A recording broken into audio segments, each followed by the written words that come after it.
গণভবন থেকে লুট করা টাকার ভাগ নিয়ে দ্বন্দ্ব, উদ্ধার করল সেনাবাহিনী। গণভবন থেকে লুট হওয়া মালামালের মধ্যে একটি সিন্দুক আনেন মোহাম্মদপুর থানার রায়ের বাজার এলাকার কয়েকজন ব্যক্তি। সিন্দুকটিতে 16 লাখ টাকা ছিল। এই টাকা ভাগাভাগি নিয়ে দ্বন্দ্ব শুরু হলে খবর চলে যায় সেনাবাহিনীর কাছে। তারপরই ঘটে বিপত্তি। বিস্তারিত থাকছে ডেস্ক রিপোর্টে। ছাত্র জনতার গণ অভ্যুত্থানের মুখে পড়ে 5 আগস্ট শেখ হাসিনা দেশ ত্যাগ করেন।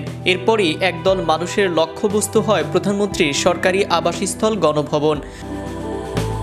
হাজার হাজার মানুষ গণভবন থেকে লুট হওয়া টাকা, আসবাবপত্র, শাড়ি, গহনা, এমনকি হাঁস মুরগিও লুট করে নিয়ে যায়। সেদিন গণভবন থেকে লুট হওয়া মালামালের মধ্যে একটি সিন্দুক আনেন মোহাম্মদপুর থানার রায়ের বাজার এলাকার কয়েকজন ব্যক্তি। সিন্দুকটিতে 16 লাখ টাকা ছিল। এই টাকা ভাগাভাগি নিয়ে দ্বন্দ্ব শুরু হলে খবর চলে যায় সেনাবাহিনীর কাছে।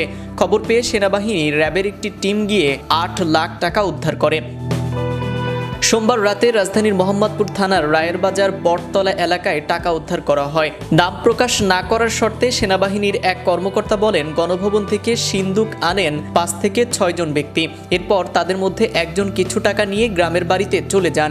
বাকি টাকা একজনের কাছে থেকে যায়। এই টাকা ভাগাভাগি নিয়ে দ্বন্দ্ব শুরু হলে একজন ফোন করে সেনাবাহিনীকে টাকার তথ্য দেন। পরবর্তীতে রায়ের বাজারে একটি গাড়ি নিয়ে টাকা উদ্ধার করে সেনাবাহিনী।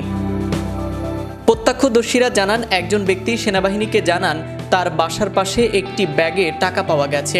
পরে সেনাবাহিনী গিয়ে টাকাগুলো উদ্ধার করে। স্থানীয় কয়েকজন গণ্যমান্য ব্যক্তির উপস্থিতিতে টাকাগুলো বুঝে নেয় সেনাবাহিনীর টহল টিম। মোহাম্মদপুর এলাকায় টহল টিমের দায়িত্বে থাকা সেনাবাহিনীর ক্যাপ্টেন সাদির বলেন, আমরা খবর পেয়ে ঘটনাস্থলে গিয়ে 8 লক্ষ টাকা উদ্ধার করি। বাকি টাকা উদ্ধার করার চেষ্টা চলছে।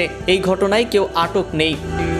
গত 5 আগস্ট শেখ হাসিনা দেশ ত্যাগ করেন। এরপরই একদল লোকের লক্ষ্যবস্তু হয় প্রধানমন্ত্রীর সরকারি আবাসস্থল গণভবন। হাজার হাজার মানুষ গণভবন থেকে টাকা, আসবাবপত্র, শাড়ি, গহনা, এমনকি হাঁস মুরগিও লুট করে নিয়ে যায়। সেদিন গণভবন থেকে লুট হওয়া মালামালের মধ্যে একটি সিন্দুক আনেন মোহাম্মদপুর থানার রায়ের বাজার এলাকার কয়েকজন ব্যক্তি।